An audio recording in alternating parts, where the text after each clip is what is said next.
Et salut tout le monde! Je vous fais une toute petite vidéo ce soir, en attendant la sortie de l'épisode 19 de Handhistoire, qui arrivera dans le courant du mois de mai. Petite vidéo donc, pour vous annoncer 3 jolies nouvelles. La première, c'est que je serai ce week-end au REC, les rencontres de l'esprit critique, qui se tiennent à Toulouse. Si vous ne connaissez pas, il s'agit du festival annuel qui promeut l'éducation à l'esprit critique à travers des conférences, des ateliers, des spectacles et même des activités pour les enfants, donc oui, vous pouvez venir en famille.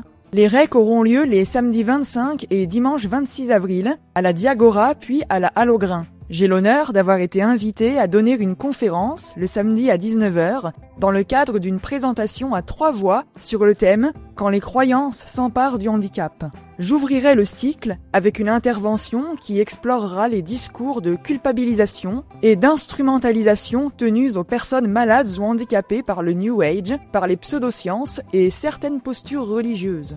Le collègue Vled Tapas, que vous connaissez si vous suivez la tronche en biais, enchaînera avec un panorama de quelques situations où des valides, plus ou moins bien intentionnés, ont entrepris d'expliquer à la place des handis, et surtout sans les consulter, ce qui est le mieux à faire pour eux. Il abordera aussi des cas de récupération politique douteuse du handicap.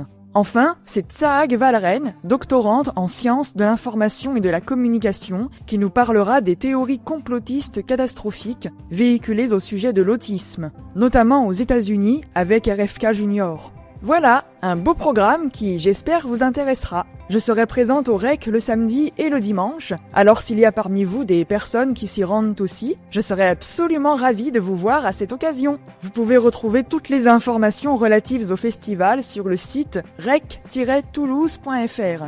Et merci encore au staff pour l'invitation. Je suis très touchée de voir que le monde de l'esprit critique se penche sur le sujet du handicap. Ce n'est vraiment pas du luxe, car s'il y a bien une population parmi les cibles préférées des pseudosciences, des dérives sectaires, des vendeurs de miracles et autres pratiques douteuses, ce sont les gens dépendants, confrontés à la maladie ou au handicap.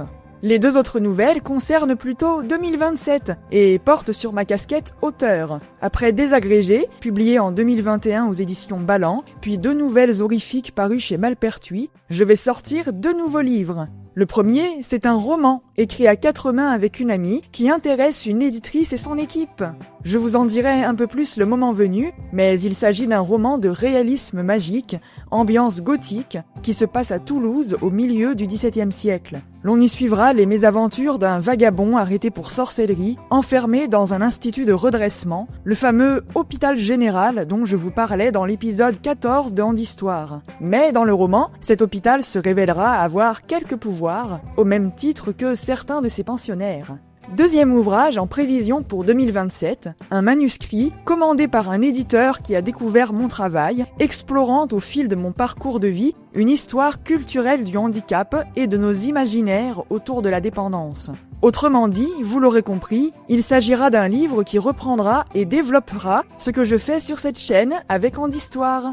Ceci dit, je vais bien entendu terminer la série ici sur YouTube. Et puis, la chaîne ne s'arrêtera pas avec Handhistoire. J'ai dans les cartons un paquet d'autres projets qui ne concerneront plus seulement le handicap. Sur ce, je crois avoir fait le tour. C'est un vrai bonheur que de vous annoncer tous ces projets. J'en profite pour vous remercier encore une fois de votre présence. Vous qui êtes déjà plus de 1100 à suivre cette chaîne à la thématique pourtant si particulière. Bonne journée, bonne soirée à vous, peut-être à bientôt IRL. Et dans tous les cas, à dans quelques temps sur YouTube pour l'épisode 19 de Handhistoire. Portez-vous bien, ciao!